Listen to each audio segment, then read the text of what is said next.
Amen.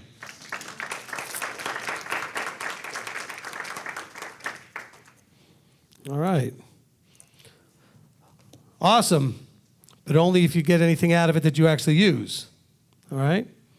Awesome. If that word is so powerful, if you just let it empower you. Unleash all that power by using it. We used to talk about all the time, knowledge is not power, it's information unless you do something with it. So really it's, you have kinetic energy and potential energy. It's just potential energy. It's nothing until you do something with it. You got to use it. And so a lot of power in this book. The power that leads to ultimately eternal life. How awesome is that? All right, this part is called the Afterburn. So what we do now is take comments, questions, and anything that has to do with the teaching we just heard. So if you have those and you're here locally, Daweed's got the microphone. If you're on the live stream, Kurt's manning the live stream desk, and we'll mark down and then read over the microphone your comments or questions. Please keep them to the teaching from today if you can. All right? And we'll begin with Christine, and I'm going to adjust my mat again. What would you say about...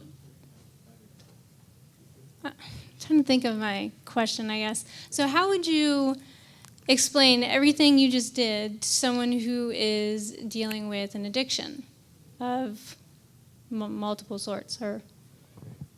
Okay, if people are dealing with addiction, well, they need to find someone who's qualified to counsel them through understanding all of the issues that led to the addiction. Okay?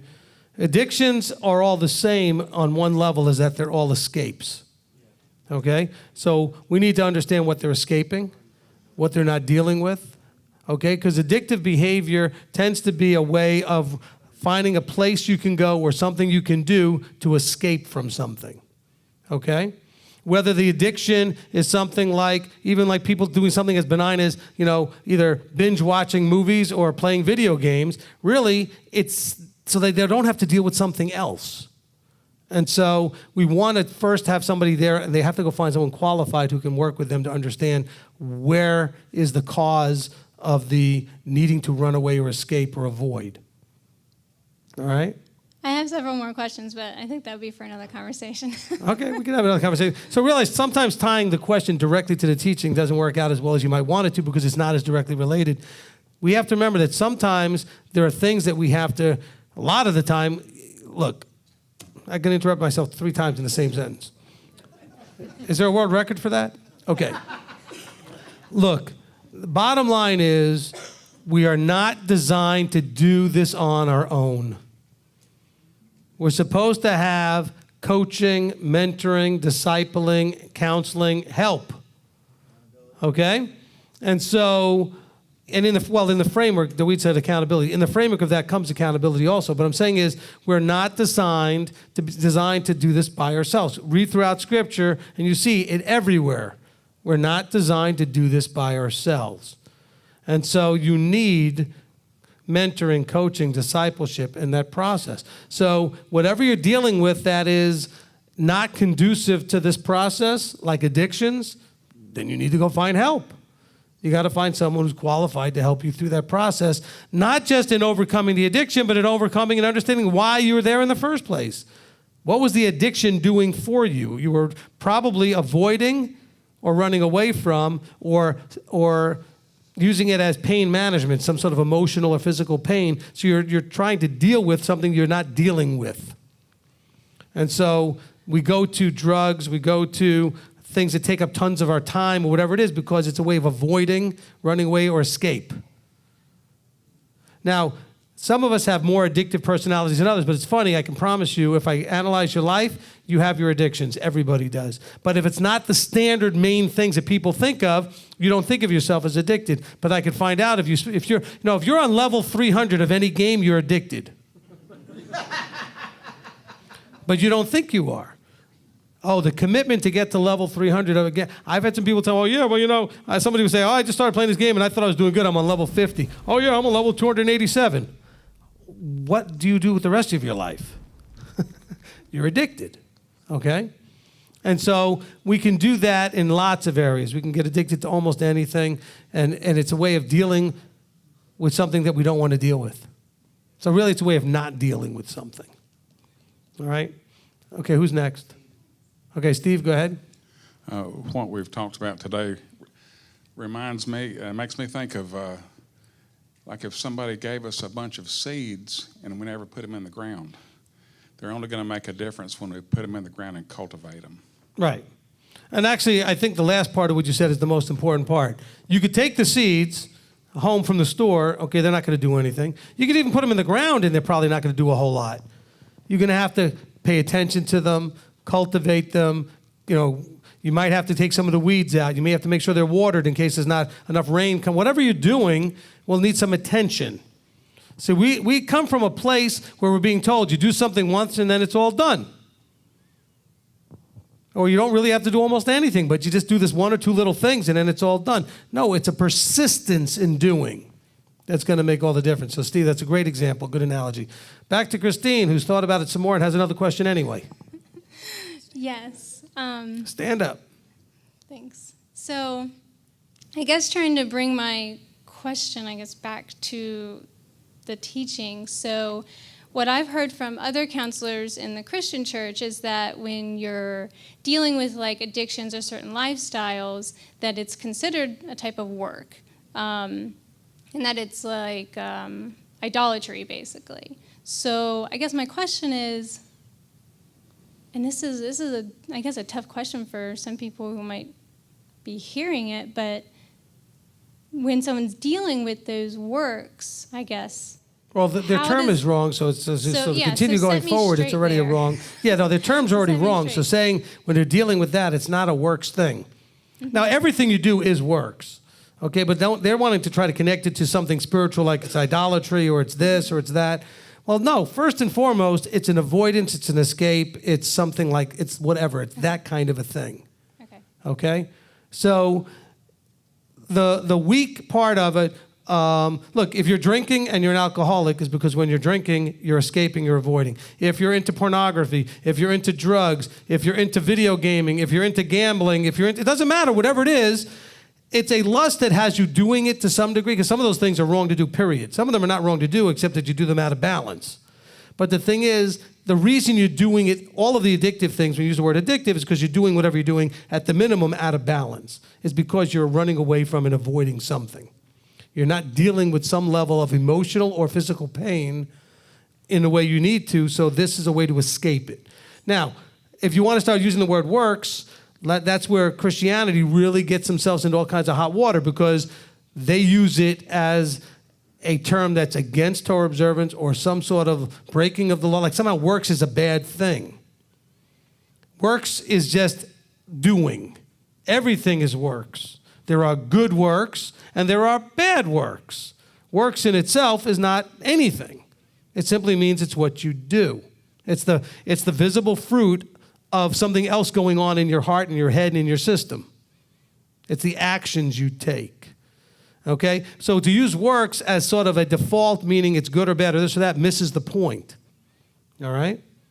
If I'm sitting around, addictively doing something, that is a work. Just like if I'm going to a nursing home visiting people that need to be visited is a work. They're both works. One's productive, one's not productive. Okay? So to say that works in itself is something particular, they're missing the definitions already wrong. Which is, by the way, that's one of the things we talk about a lot in this ministry, is if we don't get the terms defined correctly, you can't go after that. So that's why the rest of your question wouldn't make sense, because they've already started off on a wrong term. And they were interpreting, based on how they interpreted the term, they're going and making these other decisions. But their premise is already wrong. Okay? Where's the mic? Okay, Wayne? Okay, so I'm going to open the box and I'm going to ask. All right, sit down. Next. When we're reading, you said you didn't have enough time to discuss it and all. But to me, what I was shown when it says if you have sinned in Torah and those that have sinned out of Torah, to me that's showing the covenant. If you're in the covenant and you sinned, that there's Yahweh is not biased in the situation. So if you were born in the covenant and you grew up with the Torah and you sinned in that, you're still going to be judged the same way as somebody outside the covenant that sinned. Amen. Look, and the reason I skipped that verse is not because I didn't have a simple explanation like Wayne just had, but I didn't want to address all of the wrong ways people have interpreted and then kind of unravel all that because we didn't have time.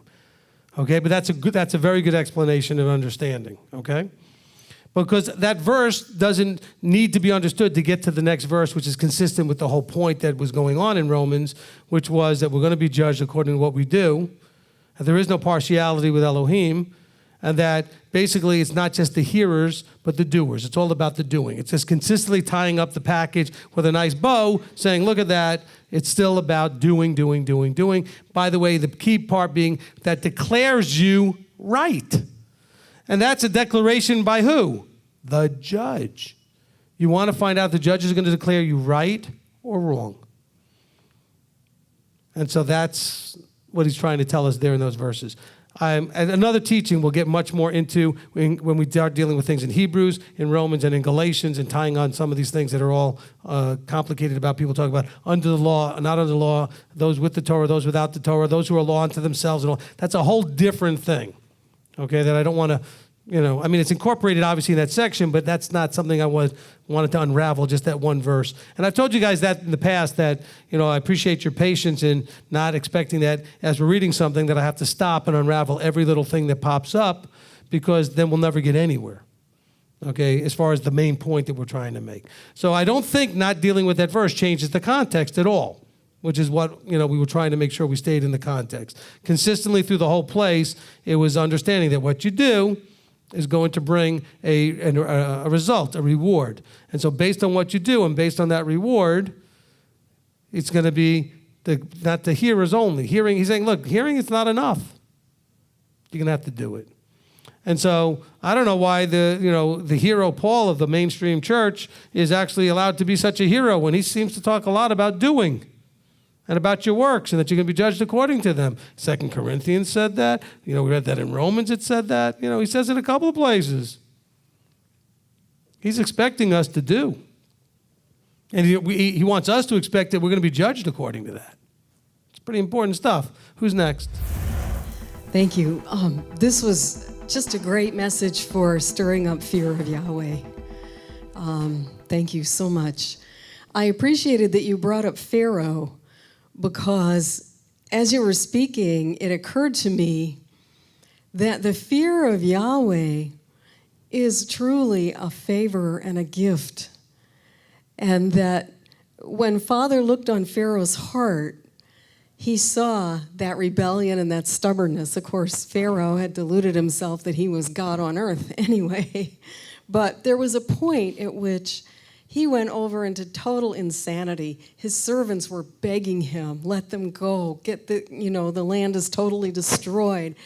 And Yahweh himself seared his conscience. He hardened, he strengthened him in the way that he should go. And that to me is a very fearful thing, lest I should persist in a rebellion in an area and not listen to that voice that causes me to fear that I could be hardened in a point to my utter destruction. And so it really made me thank Father so much for that gift of fearing Yahweh. There is a grace in that comes when we turn our heart to want to obey him. And I think that's a real comfort, that he's there, to put that fear there, because he knows, that my heart wants to obey, but often is not very diligent. And that fear will come, and I'm beginning to see that as a tremendous gift. Amen. Thank you, Shira. Good points. Yeah, I just want to share two things, because it's kind of what you were already saying, which is it's about looking at the balance in everything that we're reading in this. When Christina said something about the Christian counselors, having worked as a Christian counselor, I was always at odds with my coworkers, because they always told them to claim that verse. Any verse, whatever verse it was dealing with their addiction or their problem. The problem is, I kept telling them, now that you've claimed the verse, You have to do something with it. And they didn't like that. But it's like the key you get in the mail that says, come down and claim your new car. Okay. So you go down and you claim your new car. Then they tell you what you got to do, because you're going to have to fill out the work. You're going to have to qualify for a loan. They're not giving you a car. Okay. There's something you got to do. You can't just claim it. There's something else there.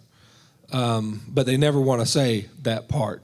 But it doesn't. You don't get the results. You don't get what you're after, the goal. You never reach it if you don't do something with what you claimed. And that's kind of, I know you're going into it in later on, but that's like the verse that Wayne quoted, which is, that's how they always want to look at it. They only want to look at the side that says, well, those who are covenanted under Torah are going to be judged just as much as the person who didn't covenant with Torah. That's the way they want to look at it. What they're failing to look at is if you ignore the Torah and say it was done away with, you will be judged by it regardless of whether you accept it. It's still there. So that's the part they don't want to look at. Amen. Amen. All right. And by the way, when I said I didn't want to deal with that verse, it wasn't because I don't have answers for it. I don't want you to think, oh, you avoided it. Well, it's just a whole nother level of teaching, because there's a lot of dispensational stuff that comes out that has to be dealt with. That's for them. This is for us, because there was a mention of the Jew and the Greek right before that. And there's a lot of mindset unraveling that needs to be dealt with there that I don't want to take the time for at the moment. Go ahead, Daweed. Talking about Pharaoh again a little bit, I've heard a lot of dispensationalists and or predestination people that try to focus in solely on the sovereignty of Yud-Heh-Vav-Heh and not actually, or basically almost ignore the free will of man. They've basically pointed at Pharaoh and basically said, well, Pharaoh didn't really have a choice. And it's like, no, because like you said, the Hebrew is chazek. He strengthened his heart. And so he could have taken that strength and used it whatever way he wanted to, but he chose to hold on against Yud-Heh-Vav-Heh. But still, Hashem strengthened his heart, so he could have taken it whatever direction he wanted to. Yeah, well, also, the cause and allow thing, right? Yahweh does everything is either caused or allowed. Why did he strengthen Pharaoh's heart? Because he said that I'm going to bring them out with great judgments, and he wasn't finished. Okay, there was more he wanted to do. And we understand from when we do the Passover, and we've talked about it during the Seder, that I believe he was basically making sure to take every one of their deities and show them to be nothing. And so if he had just let them come out after the first plague, he wouldn't have accomplished that. He wanted to attack the ones who were gods of the animals, gods of the crops, gods of the sun, he wanted to get rid of every one of them to show you have nothing. Your power is there's no power there. Okay, so he wasn't finished making his point, basically. All right? Now, bear in mind, it's not like Pharaoh had no choice. Pharaoh did not want to let them go and didn't even think to let them go until after a few of the plagues. He didn't want to let them go. It's just that Yahweh's like, okay, I know at this point now you're afraid and you want to let them go. Well, I'll let you let them go when I'm finished making my point. And so I'm going to strengthen you because you really don't want to let them go. You're just being pressured to. He didn't want to. That's why eventually he goes and chases them down anyway. He never really wanted to let them go. He felt pushed and prodded. There was pushing going on from both sides.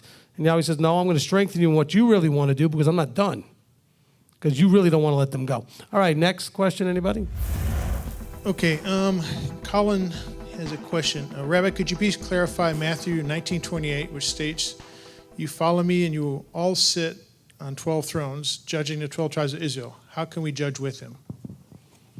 Matthew 19:28. Right. All right. Okay, just realize that, again, we talk about the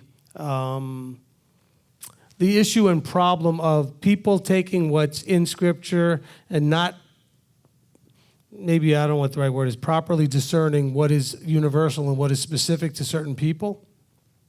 So prior to this, Kepha says in verse 27, he says, see, we have left all and followed you. What will we have?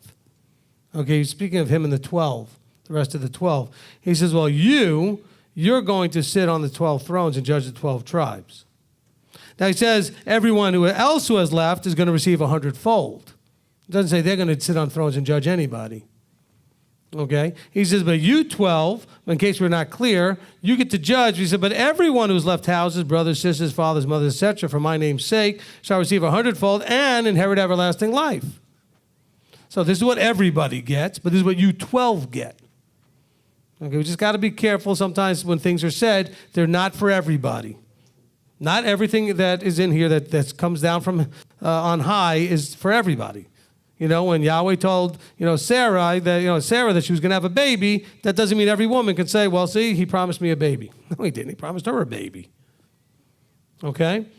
And so this was promised when Peter specifically was asking. Yeshua knew he was asking about the 12, but also knew that other people would be listening too, wondering, well, what about the rest of us that give up everything to follow you? He said, well, you're going to get inherit everlasting life and receive 100-fold.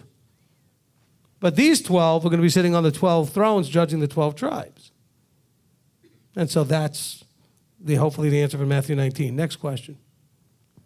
All right, says Richard Rapier, are we just to live our lives and not buy into, I'm not sure I got the right, proselytizing or recruiting like a Christian, just honing on our works of obedience? Okay. I'm going to let your nephew answer that. No, I'm kidding. That's Austin's uncle. Richard, so basically the answer is yes, but no. We do not proselytize as people would understand it. In other words, we're not going out there handing out tracts and knocking on doors and trying to convince anybody of anything or even make them aware of anything. What we do is we live our life as a light, and he may draw somebody to you, and you need to be prepared and ready to give an answer for your beliefs, for your walk and for your life and your choices. And so, yes, Richard, we need to focus almost all of our attention on walking this out. By the way, walking this out means also treating others a certain way. So it's not a selfish thing. So loving the two great commands, right? Loving him with everything and loving each other. And then people may come up to you and say, why do you act this way when other people are acting this other dumb way? And you go, well, because I believe that's what pleases my Father. I think that because it does the first command. I do the second command because it achieves also the first command. Because he wants me to love him with everything, and part of that means that I'm to do whatever he says, and what he says is I'm supposed to love you guys. So in loving you, I'm also achieving the first command. Does it make sense? And so, yes, let's get away from, and I think I have a couple of things like an in focus that says leave them alone. Let's leave everybody alone. By leave them alone, I mean don't try to convince them of anything or beat on them and try to open their eyes and whatever. But by leave them alone, I don't mean don't be paying attention to they have needs. Don't not be there for them. Don't love them. Love them. Be there for them. I would love to see us have a Messianic Torah Observant, like an MTOI mission and field group that goes into countries that are, or even parts of the U.S., whatever, where they have nothing and they're really suffering, and we help them out and we don't require them to do anything. And they could ask, why are you doing this for us? And we say, I'm glad you asked. Because I think it's what my Father would want us to do, my Father in the heavens. Oh, can you tell me about that? Okay, great. Maybe they don't want to know about that. But you go to some of the Christian mission fields, they force them to sit down and listen to a sermon before they get the food or whatever they force them to do. And so that's why it only works while they're there. As soon as they leave, they go back to whatever they were doing, most of them. It doesn't really have any kind of roots to it or whatever. But I'd love to see us just doing it because it's right to do. I think we should be the first people showing up when there's a disaster, showing the love for our brothers. And we should have our own trucks and teams that go flying out to when there has been a hurricane or a tornado or an earthquake or whatever, and we can send people out there just because it's what we should do. But with no other agenda. Does that make sense? Because that's doing the commandments. So yes, Richard, we should be keeping the commandments, which includes loving our neighbor, but we have no role or part in getting inside of where it says no one comes unless the Father draws, and where it says that no one can see the Father unless the Son reveals him. That cannot be usurped or sidetracked or in any way, avoided. You can't go around it and try to do it yourself. It says no one. Well, that's it, no one. So stop banging your head against that wall. Okay? Oh, but. No, the but is because you were 2,000 years of indoctrination about running out that you have to go save everybody. Not only don't you have to, you can't. You can't do it anyway. Oh, but when I brought all these people to Christ. Well, I don't know if that even helped. You guys who understand what I'm saying. But what does that mean? You got them to do an altar call? You got them to confess or say something? What did that do? Did it change their lives? Well, some people started making some better choices. But I don't know. It's about being that light, setting that example, letting people be drawn to you if Abba chooses. You may not have a role as a teacher on any level. He may never draw anybody to you in that way. But you have no idea the people that you're influencing by their witnessing what you're doing. And because of what you're doing, they may seek out a teacher. Does that make sense? All right. And if you didn't understand my point about, bringing them to Christ might not have helped or whatever, listen to Beware False Prophets and just understand that it's not the hearers of the law, but the doers that are declared right. And most people that believe in Messiah do not keep any of the law. I don't mean that way. Yes, they're probably not stealing or committing adultery or murdering, whatever, but they're not keeping the commandments that are not. Look, the world doesn't generally believe you should murder or steal or commit adultery or whatever. So, that doesn't really amount to anything. That's kind of more like universally understood stuff. But the stuff that the Creator actually tells us to do and not do, they're not doing because they're being told they don't have to. So is that really helping anything? No. Because they're being judged according to the works, according to the law. Well, of course, if the law is done away with, there's no works to do. So what are we doing when we bring somebody into that system and convince them they've arrived when they've not arrived? Have we really helped them very much? I don't think so. Okay? I don't know that we've really helped. That's just my opinion. You don't have to agree with it. Okay? Because I think the hardest person to convince of anything is the person who already thinks they've arrived. I take a person off the street that has no background in any of this stuff, they're easier to talk to than a person that's already in mainstream. And some of you know what that was like when you were first trying to come out of it. Some of you haven't let it go yet. There's a whole bunch of it still in there that you're not letting go of. Why? Because it was pushed in there so hard. It used to be that people would take a seasoning and put it on the outside of like a chicken or something when they would cook it. And then some brilliant guys like the Colonel decided that you can take the seasoning and inject it right into the meat. So now it's inside as well as on the outside and not just soaking in. That's what Christianity did to all you guys. You just didn't soak in it. They injected it into you. They put it in. They stuffed it into every place they could stick it. And it's in there and every fiber and every cell. You don't even know how much you still got. You just don't.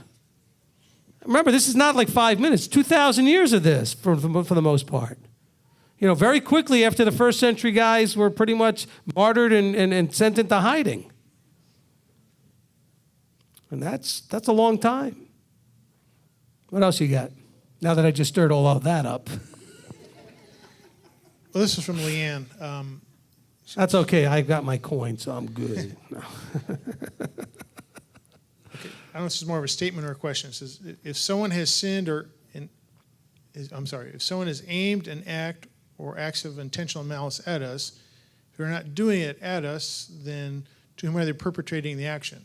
Okay, let me rephrase that. Second question involved with that says, is she referring to upon themselves, they will be judged by their works?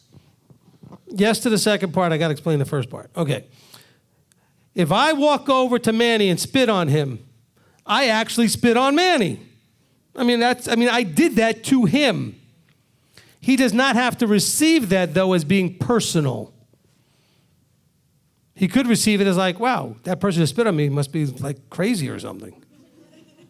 Because, it would take a crazy person to spit on somebody. That's not something normal people do, right? So I'm just saying is, you can say, forgive him, Father. There must be something going on in that person's head that's making them do this thing, but I'm not going to take it personally. So I'm not saying they're not doing it to you. Yeah, they're doing it to you, but you don't have to walk around and receive it. I know that sounds simple, but maybe it sounds too complex. Now, as far as the second part of what you said, yes, they're going to be judged according to what they did. Because when they sit before the judge is going to say, you spit on Manny. Why'd you do that? What's wrong with you? But now if Manny took it all offense and did all kinds of other things nasty back, maybe he comes over and spits on me. Now look what he did. He took it personally, took action. Now he's going to get judged. You see? And so I'm not saying when people do things to you, they're not doing it to you. I'm saying you don't have to receive it as being personal. It may be something they do to everybody. So it really has nothing to do with you. You're just one of many people they do whatever they did. Okay? So I own that as being personal. It's not about you. It's just them. That's their kind of way of doing things. There are some people out there dealing with some really hard to overcome bad habits, bad lifestyles, bad all kinds of mess. Okay, we got a lot of screwed up, dysfunctional people out there. We're all somewhat in that category. Screwed up, broken, dysfunctional. That's the world. And when I say the world, that includes everybody in the body too. We're all kind of messed up. So why would you receive anything as being personal from a messed up person? That includes everybody, I think. Right? Everybody out there is messed up in some way. So it's not personal. It's the taking offense that's because you took it personal. Okay? Even though, yes, it happened to you and was aimed at you. The bullets were shot at Neo. Neo just never received them. They never hit him.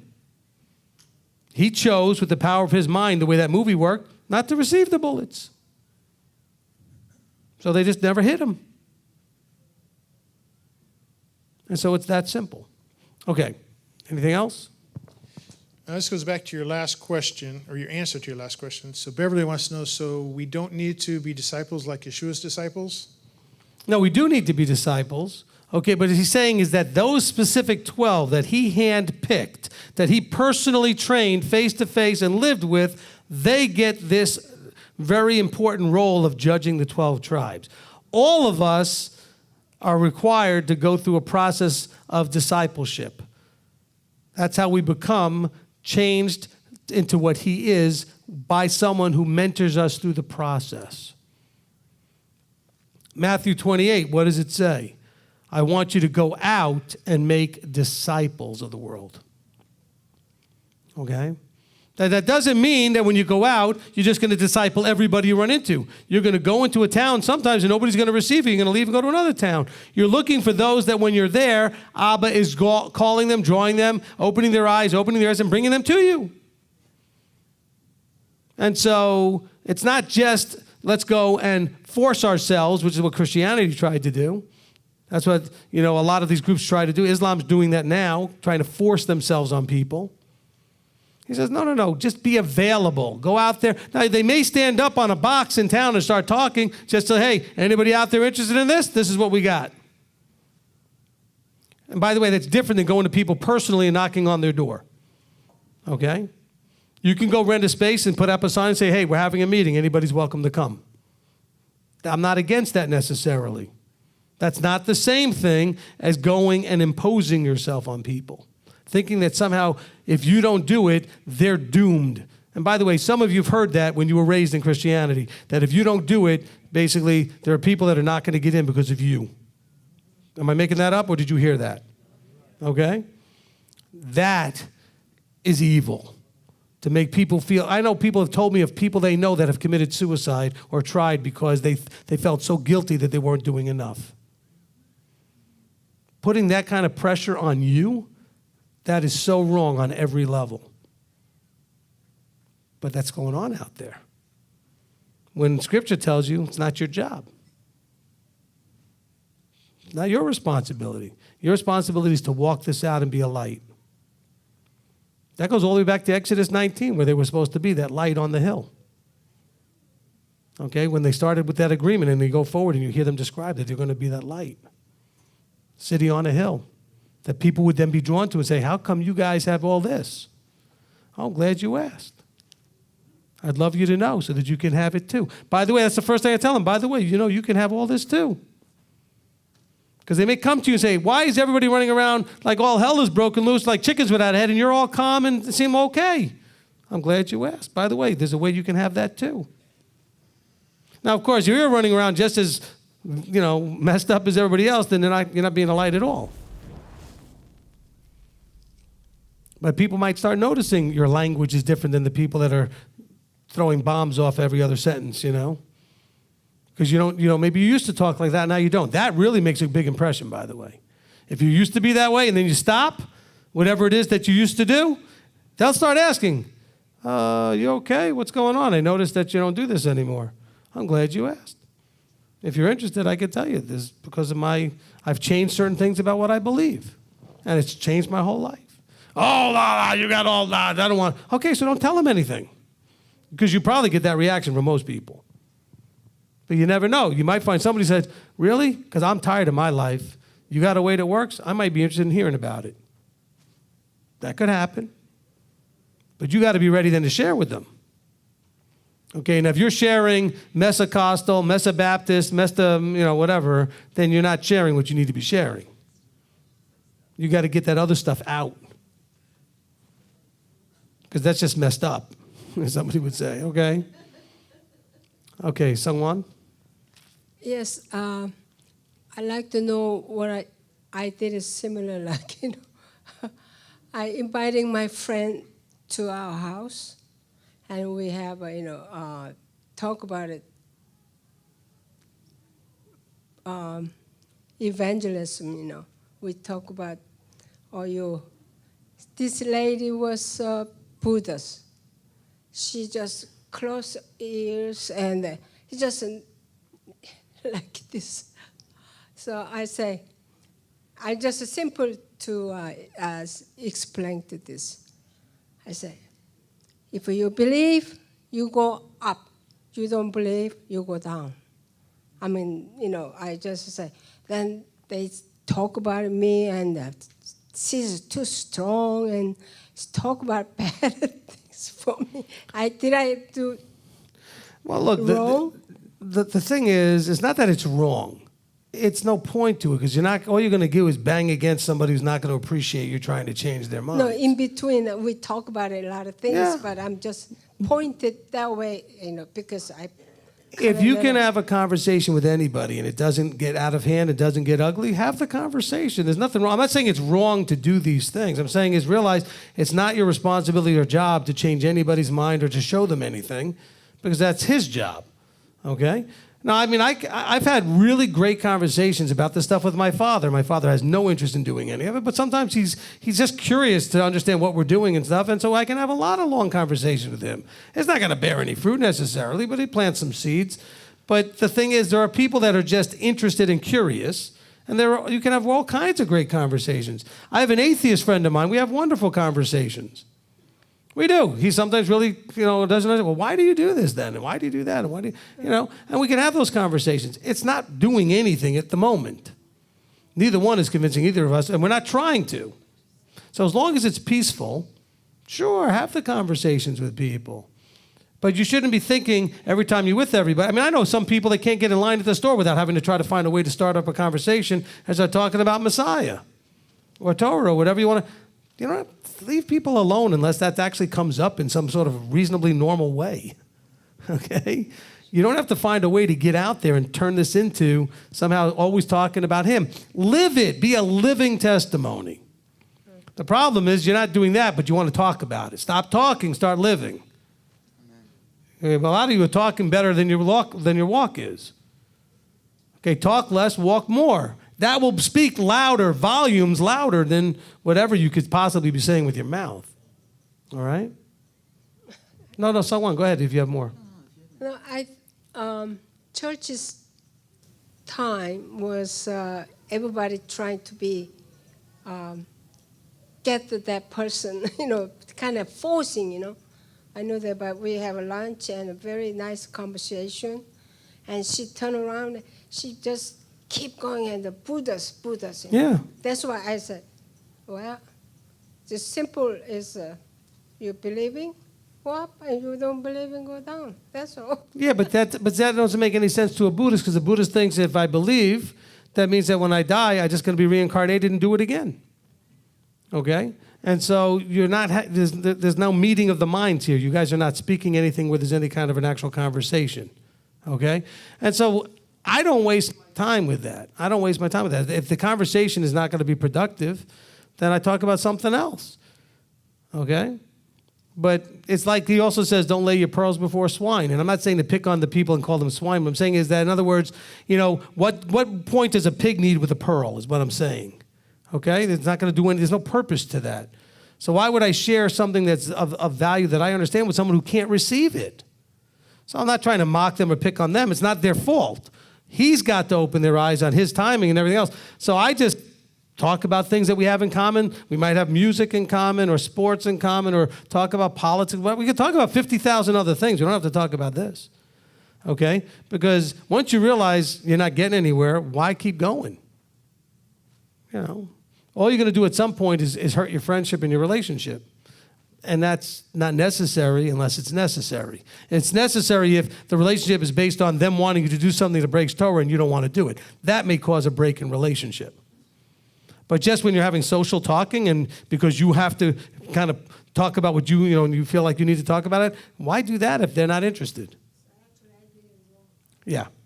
Okay. So she said, actually, I did it wrong. I said, yes. Once you realize she wasn't interested, talk about something else. Enjoy your coffee and your lunch. Okay? Because this is the key. All right? Now, there are ways you could talk to a Buddhist, but you have to understand Buddhism to understand how to talk to the Buddhist. But still, it won't get anywhere, but you could have something to talk about. Okay? Okay? Because, Buddhists have this thing that they understand that there is suffering, there's a cause of suffering, and that there's an end of suffering. And you can say, well, I believe that comes through Torah observance and belief in Yeshua, and that might be a conversation to have. I don't know if it'll bear any fruit, but then you're talking about something that you both understand. They understand it from their point of view, you understand it from yours. But when you're talking about when you die, blah, blah, blah happens, they've got a whole different idea of what happens when you die. So that's not going to make any sense anyway. Okay? Because they don't believe you're going here or there when you die. They think they're going to into another body, and they're going to get reincarnated and do this all over again. So that's a whole different way of seeing it. All right, who's next? All right, Daweed? Just when you were talking about the not taking offense at what people throw at you, basically. Yeah. Like being like Nemo. It brought to mind the scripture in Psalm 119, 165. Great peace have they which love your law, and nothing shall offend them. Right. Rabbi Tom loves that verse. Right, loves that verse, okay? Great peace of those who love the law, and nothing shall offend. They can't be, because if you love the law, you understand that one of its goals is to help you become selfless. Okay? Overcoming self. I thought today we really hit on some powerful things about receiving and not receiving and how self works and denying self and all those things. I can tell you from leadership, from a ministry point of view, see the mic keeps popping out again, but I can tell you from a ministry point of view, one of the things that I'm seeing not only in the ministry, but actually even in the secular world is that people are recognizing the need for life coaches because we just don't seem to know how to function in this thing called life. And unfortunately, life isn't simple like the game where you spin and you roll the dice or whatever and you move around a board. I mean, there's really tough, challenging things to do, and we're really not trained for. School does not train us for this. Okay? It gives us enough education so that we are able to understand most of what's going on around us. Okay? So you learn English, you learn history, you learn science on some level, so you kind of understand what's going on. But that doesn't teach you how to function in this place. Now you go maybe to further education, into college, and you learn how to maybe get something that'll help you get a job. But even that doesn't teach you how to function and interact with people and to successfully be a person existing in this thing called life. And so I think when we were more tribal and we lived, in that kind of way, there were the elders, and the elders did life coaching and mentoring and discipling and training in a way that we really don't do now. And so I think we might need to do a lot more of that, and people are recognizing it. And so I see all over the internet people promoting their life coaching programs and be a life coach and all this other stuff, because I think a lot of people out there are realizing, I don't know what I'm doing. That's what they're realizing. They're sitting there going, I just don't know what I'm doing in these major areas of my life. Because somehow I ended up being 40 years old with a family, and I don't know what I'm doing with that, and it's not working right. And I've got a job and a career, but I'm not making enough money, and that's not working right. And I've got health issues because I haven't figured out how to eat, exercise, and take care of my body right. Well, every area of my life isn't working, and then forget about spiritual. I have no idea what I'm doing. And so we sit there and play video games instead, or do other things that just are wasting our minds and time because we just don't know what to do. And so I think with MTOI, one of the things we're going to be doing more and more of is providing the ability to have some of these life coaching things. We're talking about it on the men's group on Marco Polo, doing some, like a once a week or every other week little, men's gathering where we could do some life coaching. And, I think that's a big missing piece. Anyway, now we got everybody in here, just about. That sounds good. Awesome. All right, so if you'll all rise, we'll go ahead and close. Okay, here we go. On 3. 1, 2, 3. Shabbat Shalom. Shabbat Shalom. All right, have a good week. Blessings, everyone.